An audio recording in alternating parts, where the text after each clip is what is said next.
अस्सलाम वालेकुम। एनक्यूज़ किचन में आप सबको खुशामदीद। आज हम बनाएंगे वड़ा पाव। पाव कहते हैं डबल रोटी को बेसिकली, और ये इंडियन स्ट्रीट फूड है, बहुत ज़्यादा फेमस है पूरे महाराष्ट्र में। और ये मेरे ससुराल की रेसिपी है, मेरी बड़ी नंद इसको बहुत ही मज़े का बनाती हैं, चटपटे से होते हैं।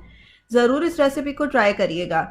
ये बेसिकली मुंबई से बिलोंग करता है, स्टार्ट वहाँ से हुआ है। देखिए, सबसे पहले मैंने इसके लिए पैन चढ़ा लिया, इसमें मैंने 1 टेबल स्पून कुकिंग ऑयल डाला है। मैं ऑलिव ऑयल यूज़ कर रही हूँ। साथ ही मैं इसके अंदर 4 से 5 जो है वो कड़ी पत्ते डालूंगी।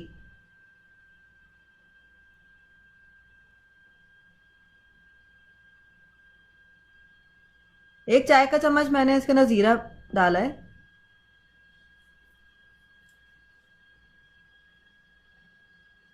हरी मिर्चों का मैंने पेस्ट बना के रखा हुआ था, वो 1 टीस्पून डाली हैं।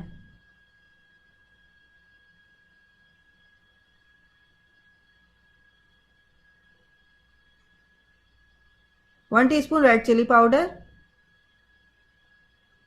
थोड़ा सा हम पानी डाल लेंगे ताकि मसाला हमारा जले नहीं। मैंने अदरक लहसुन लेके रखा हुआ है, उसको मैं कूट लिया है।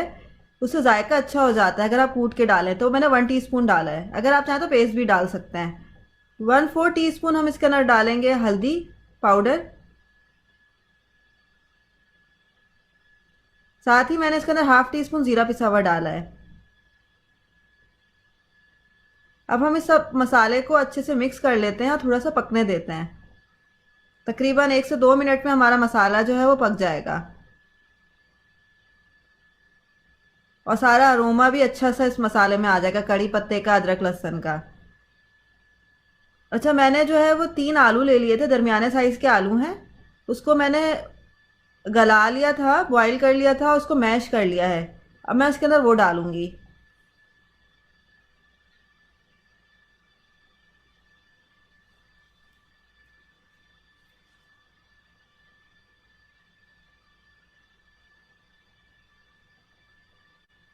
अब मैं इसमें नमक डालूंगी। मैं तकरीबन 1 टीस्पून इसके अंदर नमक डाल रही हूँ, आप नमक अपने हिसाब से भी डाल सकते हैं।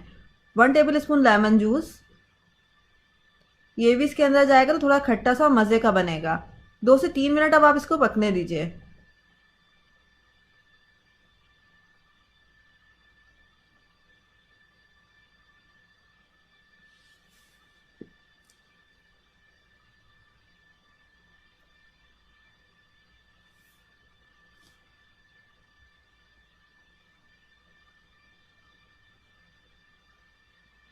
वड़ा पाव जो है ये बहुत ही टेस्टी और बहुत ही डिलीशियस है। देखिए, दूसरी तरफ मैंने 1/2 कप जो है बेसन ले लिया है। इसके अंदर मैंने 1 टीस्पून कुटा हुआ धनिया डाला है।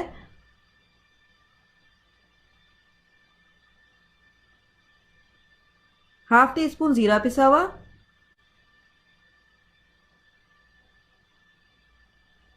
1/2 टीस्पून धनिया पिसा हुआ।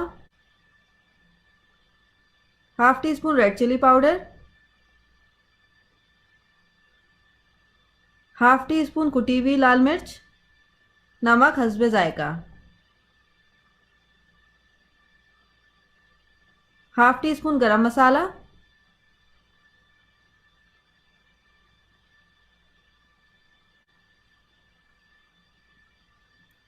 अब आप इन सब चीज़ों को अच्छे से मिक्स करें। साथ ही बेकिंग सोडा भी डालना है। बेकिंग सोडा सिर्फ चुटकी भर डलता है।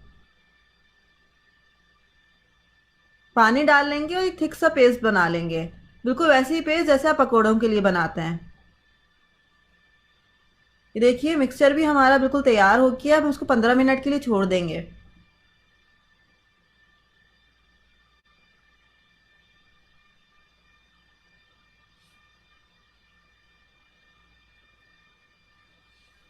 मैंने ब्राउन ब्रेड ले ली है, इसकी साइड्स को मैंने काट लिया है ताकि ये सॉफ्ट सॉफ्ट से बने।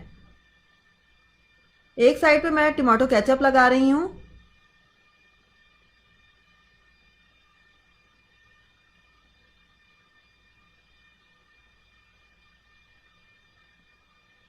ये सैंडविच की तरह बनेगा। और एक साइड पे जो है वो मैं ग्रीन चटनी लगा रही हूँ, हरे धनिया की और मिर्चों की। हरा धनिया, मिर्चियाँ और लहसुन की ये मैंने चटनी बना के रखी हुई है, वो लगा रही हूँ। और इन्हीं दोनों चीज़ों के साथ आप इसको सर्व करिएगा।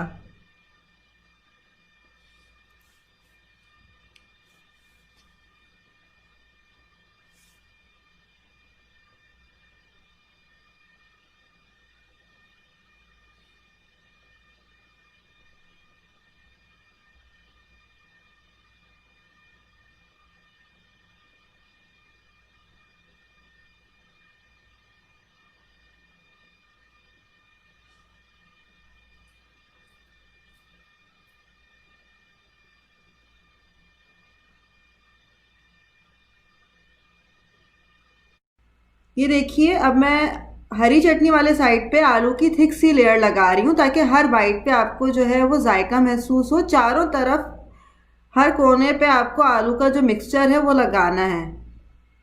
प्रॉपरली आलू के मिक्सचर को डिस्ट्रीब्यूट करिएगा।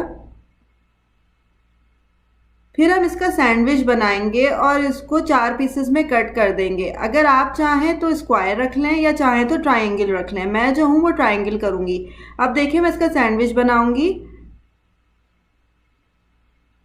तो जो केचप वाला साइड है सैंडविच बनाने के लिए वो मैं इसके ऊपर रखूँगी और इसको 4 पीसेस में काट लूँगी। मैंने जो है वो 4 टुकड़े किए हैं स्क्वायर फॉर्म में। आप चाहे तो ट्रायंगल कर लीजिए। अब हम पैन में ऑयल डाल लेंगे। अब हम इसको फ्राई करेंगे।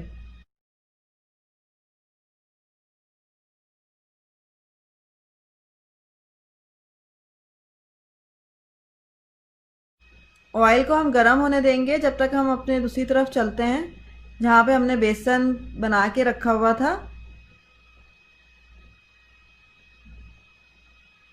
अब एक एक पीस को हम इस मिक्सचर में बेसन के डिप करेंगे। चारों तरफ से हम इसको कोट करेंगे प्रॉपरली।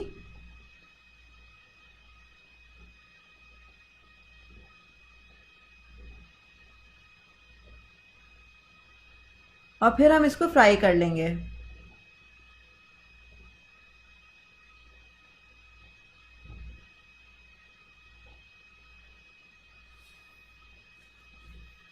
ये देखिए, उसे पैन में एक साथ आप बहुत सारे मत डाल दीजिएगा। इतना रखिएगा कि इसमें थोड़ी सी स्पेस हो कि आप इसको टर्न कर सकें। और इसको हम जब तक फ्राई करेंगे जब तक इसकी चारों साइड जो हैं वो गोल्डन ब्राउन नहीं हो जाती।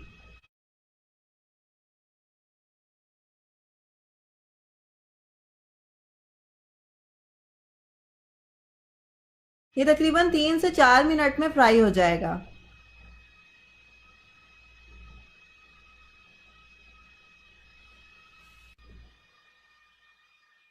ये देखिए, वड़ा पाव मेरे तकरीबन गोल्डन ब्राउन से हो गए। अब हम इसको डिश आउट कर लेते हैं। पहले मैं इसको टिश्यू पेपर पे निकालूंगी ताकि इसका एक्सेस ऑयल जो है वो एब्जॉर्ब कर ले टिश्यू पेपर। और फिर उसके बाद सर्विंग डिश में हम इसको ट्रांसफर कर देंगे। ये देखिए, साथ में मैंने इसी हरी चटनी और केचप रखा है। बाजार में जो बेसिकली ये मिलता है ये लहसुन की चटनी के साथ, हरी चटनी के साथ और मीठी चटनी के साथ मिलता है। इस तरह से आप इसको कट कर लीजिए। मेरी रेसिपी पसंद आई हो तो ज़रूर लाइक का बटन दबाइएगा और मज़ीद अपडेट्स के लिए सब्सक्राइब कर। फिर मिलेंगे नई रेसिपी के साथ। अल्लाह हाफ़िज़।